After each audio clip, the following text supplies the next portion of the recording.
Ya, kembali lagi di Newsroom, pemirsa, kami masih membahas menanti kinerja DPR baru. Pak Deddy, sebelum jeda, Pak Deddy katakan ya lembaga DPR ini relatif tingkat kepercayaan dari publik rendah ya.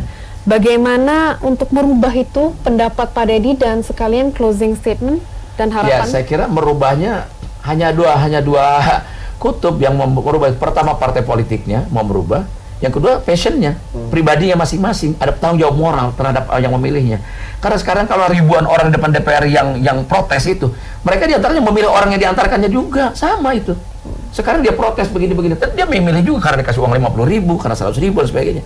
Ini sistem perpolitikan kita yang saya kira harus diperbaiki betul. Nah, untuk memperbaiki sistem politik ini, mutlak menurut saya, partai politik harus mereformasi semua organisasi ini menjadi apa? Menjadi betul-betul tujuannya, platformnya memang untuk tujuan untuk memperbaiki bangsa dan negara, bukan hanya lip service gitu.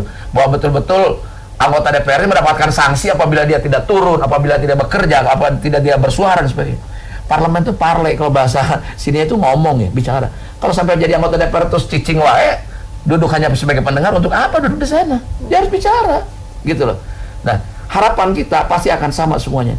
Karena bagaimanapun juga yang menyetujui anggaran yang diajukan programnya oleh pemerintah adalah DPR. Yang punya uang itu DPR.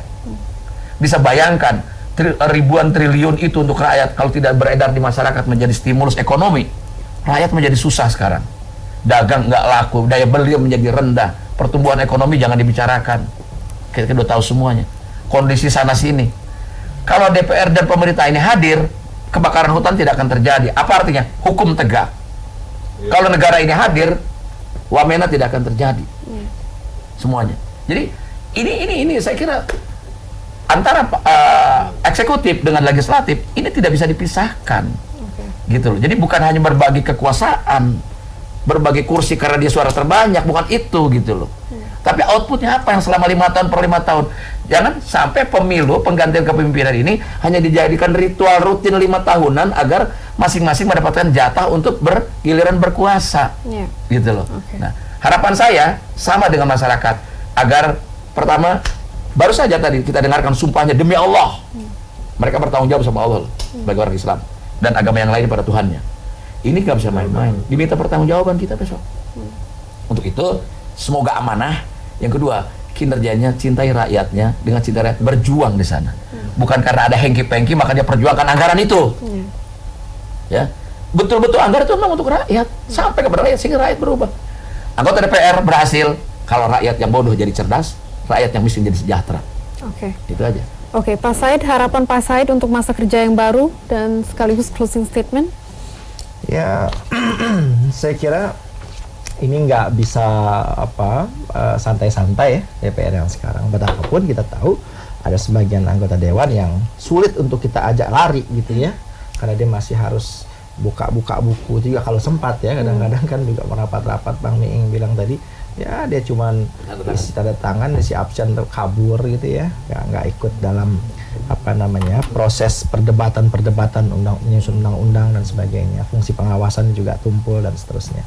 Nah, ini sebenarnya nggak akan jauh beda dengan yang sebelumnya seandainya ya ada pengaruh-pengaruh di dalam penegakan hukum seperti yang Bang Miing tadi misalnya, termasuk dalam soal penanganan korupsi.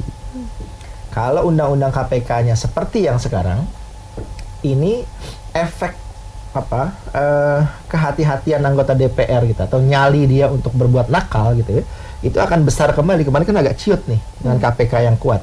Nah, sekarang mungkin dengan undang-undang yang dianggap bisa membuka peluang ya, mereka lepas dari jeratan hukum dan sebagainya, itu akan seperti pada masa-masa yang lalu lagi gitu. Apalagi dari sempat disinggung oleh Vanda, ada kepemimpinan di KPK yang dianggap kontroversial gitu ya. Nah, jadi saya kira komitmennya bisa ditunjukkan salah satunya dengan keberpihakan kepada suara-suara masyarakat, termasuk dalam soal undang-undang KPK. Salah satu saja karena waktunya pendek ya.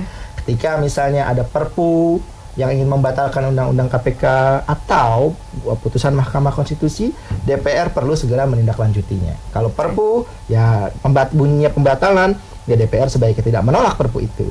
Kalau itu bunyinya keputusan Mahkamah Konstitusi, maka putusan itu dituangkan dalam bentuk undang-undang perubahan KPK yang berikutnya. Gitu. Baik, terima kasih Pak Said, terima kasih Pak Sama-sama, Dedi Pak. atas perbincangan hari ini. Dan pemirsa, sejumlah informasi lainnya akan kami hadirkan, diantaranya sensasi gurih kentang panggang khas Turki. Jangan kemana-mana pemirsa, tetaplah di Newsroom.